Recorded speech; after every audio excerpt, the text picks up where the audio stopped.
Hello and welcome to episode 16, Why Every Manager Needs a Plan for Caregiver Disruption and How to Create One that Works.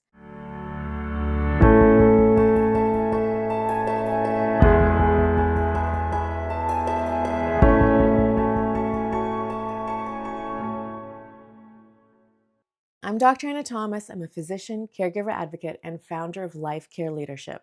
This podcast is for professionals who are doing the impossible. They're balancing work, life, and care. Whether you're a caregiver yourself or a leader supporting a team that includes caregivers, this space is for you.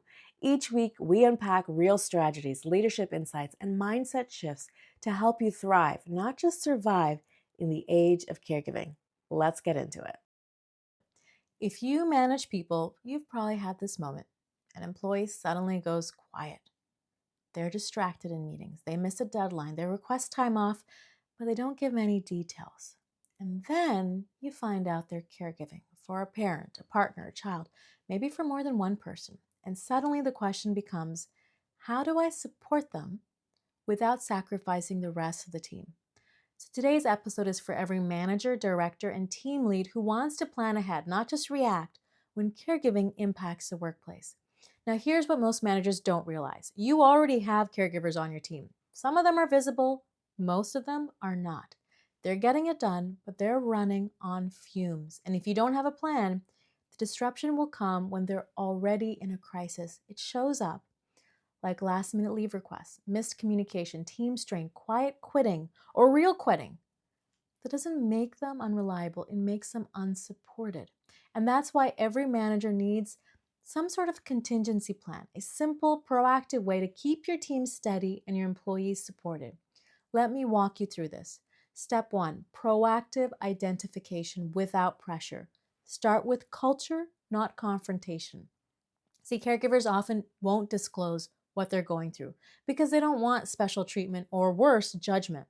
So your job isn't to pry, it's to create psychological safety. And that starts with normalizing the conversation. You might say things like, we know that many people are balancing caregiving alongside work. If you're in that season, please know that we have options for support and flexibility. You don't have to wait for a crisis to speak up.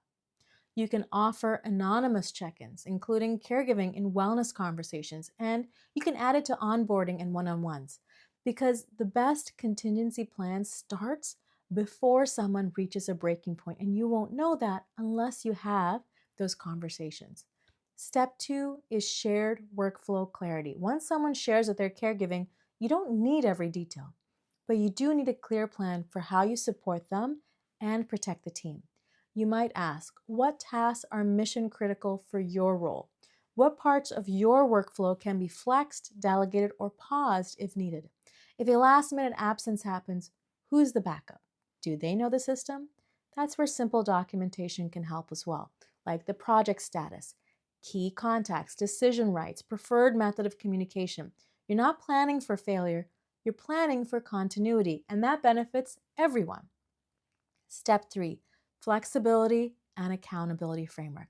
So flexibility without clarity leads to confusion. So the goal is structured support.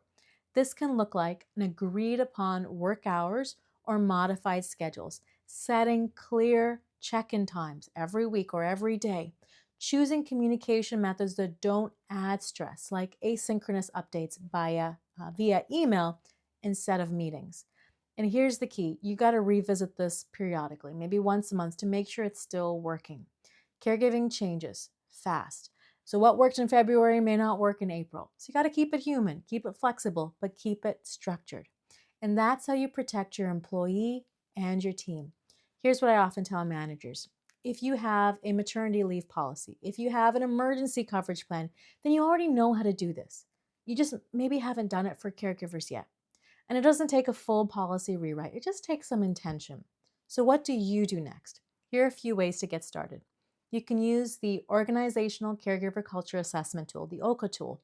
This tool helps you measure where your gaps are and how caregiving is affecting your team. You can book the leadership training, Why Leaders Must Care. In one session, we're going to walk your managers through real-world tools for supporting caregivers while sustaining productivity. And if you want to deepen your team's resilience overall, Bring in the Confident Care Leader series, Lead Through the Storm, my workshop on leading through complexity and change and disruption. You can find all of these tools at lifecareleadership.com or in the links below. Caregiving disruption is not a matter of if, it's a matter of when. The leaders who plan for it, they'll retain talent, they'll protect their teams, they'll lead with integrity in the moments that matter most. So thanks for being here. Subscribe, like, and share this with a fellow leader, and join me next week.